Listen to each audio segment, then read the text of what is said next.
কলকাতায় পুলিশের জালে বাংলাদেশি মার্কুই স্ট্রিট থেকে গ্রেপ্তার করা হয়েছে। যাকে গ্রেপ্তার করা হয়েছে তিনি বিএনপি সদস্য বলে জানা যাচ্ছে। নাম বদলে নাকি কলকাতার হোটেলে কারবার করতেন। কিসের কারবার করতেন, কিভাবে গ্রেপ্তার করা গেল, আরো বিস্তারিত এই বিষয়ে জানবো। সান্নিক রয়েছে সরাসরি, সান্নিকের কাছ থেকে বাকি আপডেট নেব। সান্নিক, কতদিন ধরে এই ব্যক্তি রয়েছেন কলকাতায়, বিএনপির সদস্য, কি কাজ করতেন এখানে, কিভাবে গ্রেপ্তার? সোনিয়া, যে ধৃত অর্থাৎ সেলিম মোহাম্মদ তার আসল নাম, তার ভারতে আসার কারণটা যদি বলি সেক্ষেত্রে হয়তো সময়সীমাটা পরিষ্কার হবে। 2 বছর আগে আওয়ামী লীগের সঙ্গে বিএনপির যেহেতু ওখানে সংঘাত রয়েছে, তাই সেই রকম কোনো সংঘাতে স্থানীয়ভাবে তাকে ঘরছাড়া হতে হয় এবং তারপরেই তিনি ভুয়ো নথি, অবৈধ নথি নিয়ে তিনি ভারতে প্রবেশ করেন। ভারতে প্রবেশ করার পরে প্রথমে কিছুদিন নদিয়াতে সীমান্তবর্তী এলাকায় থাকার পরে তারপর তিনি কলকাতায় আসেন এবং কলকাতাতে পরিচিতি তৈরি করে marquee street, Rafi Ahmed Kidwai road, এই অঞ্চলে যারা বাংলাদেশ থেকে নাগরিকরা আসেন তাদেরকে হোটেল পাইয়ে দেয়া থেকে শুরু করে এই ধরনের কার্যকলাপে নিজেকে যুক্ত করেন।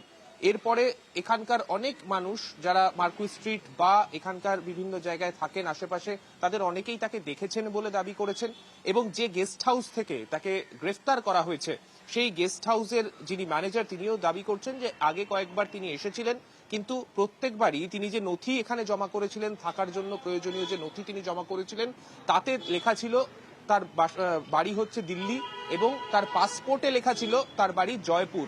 স্বাভাবিকভাবে প্রশ্ন তো এই জায়গাটাতেই, নাম কেন বদলেছিলেন তিনি এবং যেখানে তিনি থাকতেন সেটাই বা কেন উল্লেখ ছিল না? কেন এই ভুয়ো পাসপোর্ট তৈরি করা? দেখো, যেটা জানতে পারা যাচ্ছে তার পাসপোর্ট কিন্তু ভুয়ো নয়, তার যে ডকুমেন্ট রয়েছে সেই ডকুমেন্টের একাধিক ডকুমেন্ট তিনি এখানে এসে জাল করেন এবং সেই জাল ডকুমেন্ট দিয়ে তিনি 2024 সালের এপ্রিল মাসে তিনি তার পাসপোর্ট তৈরি করেছিলেন। 2024 সালের এপ্রিল মাসে তিনি যে পাসপোর্ট তৈরি করেছিলেন সেই পাসপোর্টে তিনি বাংলাদেশ যাওয়ার জন্য ভিসারও অ্যাপ্লাই করেন এবং সেই ভিসা গ্রান্টেডও হয়।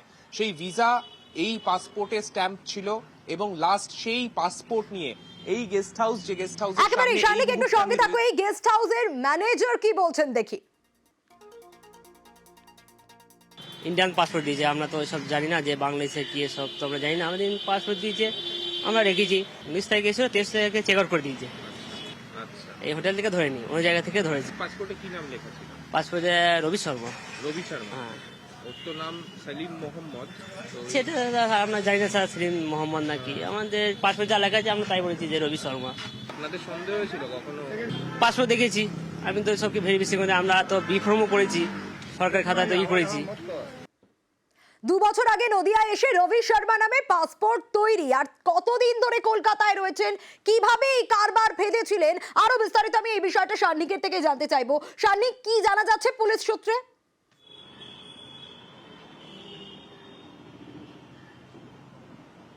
দেখো সোনিয়া, তার কর্মসূত্রে তিনি কি করেন সেটা গেস্ট হাউসের লোকজন সেভাবে বলতে পারছেন না, তবে পুলিশ সূত্রে যেটা খবর, এই অঞ্চল অর্থাৎ মার্কুই স্ট্রিট এবং তার পাশে এই রফি আহমেদ কিদওয়াই রোড, পাশে ফ্রি স্কুল স্ট্রিট, এই সমস্ত অঞ্চলে প্রচুর বাংলাদেশের নাগরিক, তারা চিকিৎসার জন্য বা অন্য কোনো প্রয়োজনে তারা কলকাতা আসলে এই অঞ্চলেরই বিভিন্ন হোটেল তারা বেছে নেন।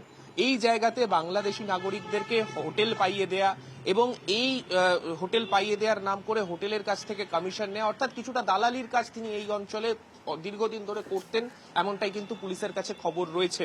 এবং পুলিশের কাছে যখন সূত্র মারফত খবর আসে যে এইরকম একজন রয়েছে যে আদতে বাংলাদেশি নাগরিক এবং সেখানে তার একটা রাজনৈতিক পরিচয় রয়েছে, সেক্ষেত্রে কিন্তু পুলিশ তৎক্ষণাৎ পার্ক স্ট্রিট থানা তাকে গ্রেফতার করে এবং এই গোটা যে তার ডকুমেন্টস, সেই ডকুমেন্টস সমস্ত কিছুর ভেরিফিকেশন চলছে।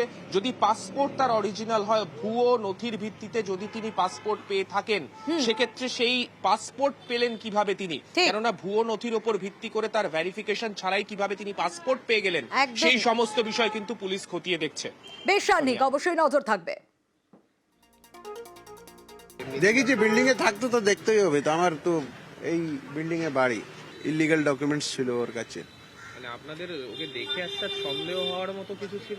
না না না, সে তো ভাবতে পারি না আমরা। আর এবার একটু করণদিঘির দিকে নজর রাখবো, তার কারণ ট্যাবের টাকা গায়েব, ট্যাবের টাকা পড়ুয়ার অ্যাকাউন্টে না ঢুকে অন্যদের অ্যাকাউন্টে ঢুকে যাচ্ছে, নানা অভিযোগ বারবার সামনে এসছে। এবার ট্যাবের টাকার পাশাপাশি স্কলারশিপের টাকাও গায়েব হয়ে যাচ্ছে। হ্যাঁ, করণদিঘির ঘটনা, করণদিঘিতে পড়ুয়াদের স্কলারশিপের টাকা গায়েব হয়ে যাচ্ছে। কিন্তু কোথায় যাচ্ছে এই স্কলারশিপের টাকা? কাঠগড়ায় পঞ্চায়েত অফিসার।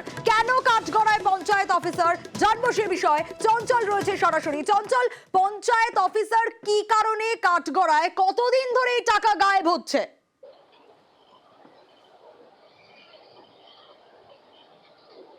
দেখো সোনিয়া, তোমাকে জানিয়ে রাখি যে 2021 সালে করণদিঘি ব্লকের যে পড়ুয়াদের স্কলারশিপের যে টাকা, সেই স্কলারশিপের টাকা জালিয়াতির ঘটনায় সেই করণদিঘি থানায় 2টি মামলা রুজু হয় এবং সেই ঘটনার তদন্তে নামে প্রথমে করণদিঘি থানা পুলিশ এবং করণদিঘি থানা পুলিশ তদন্তে নামার পরে বেশ কয়েকজনকে গ্রেপ্তার করে। এরপরে সেই ঘটনার তদন্তের যে হস্তান্তর করা হয় সিআইডিকে এবং সিআইডি ঘটনার তদন্ত শুরু করে দেখা গিয়েছে যে করণদিঘি ব্লকের বাসিন্দা, কেশপুরের বাসিন্দা তাজামুল হক, তিনি কিন্তু চোপড়া ব্লকের যে দাসপাড়া গ্রাম পঞ্চায়েত, সেই দাসপাড়া গ্রাম পঞ্চায়েতের এক্সিকিউটিভ অফিসার দায়িত্বে রয়েছেন এবং তার বিরুদ্ধে সরাসরি এই টাকা গায়েবের অভিযোগ তুলেছেন সিআইডি এবং এই নিয়ে কিন্তু সিআইডি তার বাড়িতে একাধিকবার অভিযান চালায়, কিন্তু তাকে গ্রেপ্তার করতে সম্ভব হয়নি বা তাকে আটক করতে সম্ভব হয়নি। পাশাপাশি এই ঘটনা নিয়ে কিন্তু জেলা প্রশাসনকে কিন্তু সিআইডি প্রথমে চিঠি করার পরে মহকুমা প্রশাসন, এমনকি চঞ্চল, কতজন পড়ুয়ার এই টাকা গায়েব হয়েছে, কতজন পড়ুয়া স্কলারশিপের টাকা পায়নি, সে বিষয়ে কি আপডেট রয়েছে?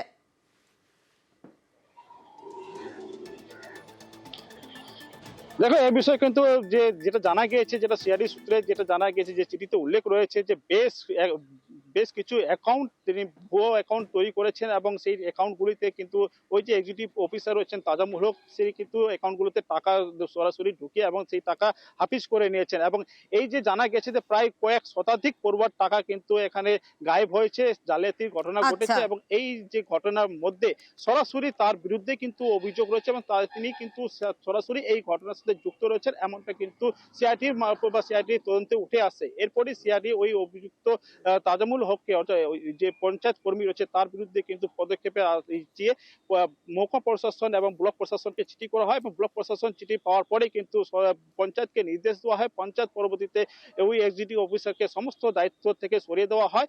পরবর্তীতে কিন্তু ওই যে এক্সিকিউটিভ অফিসার, তার খোঁজ কিন্তু শুরু করেছে সিআইডি। বেশ, সোনিয়া,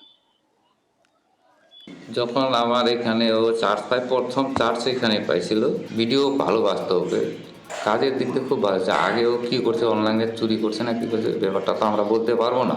তাহলে তিনি মাইনরিটিতে তছরূপ করেছেন নাকি? শোনা যাচ্ছে মাইনরিটিতে করছে। কত টাকা হবে? আমি তো বলতে পারবো না, পেপারে যা লেগছে কোটি কোটি টাকা কথা লেগছে।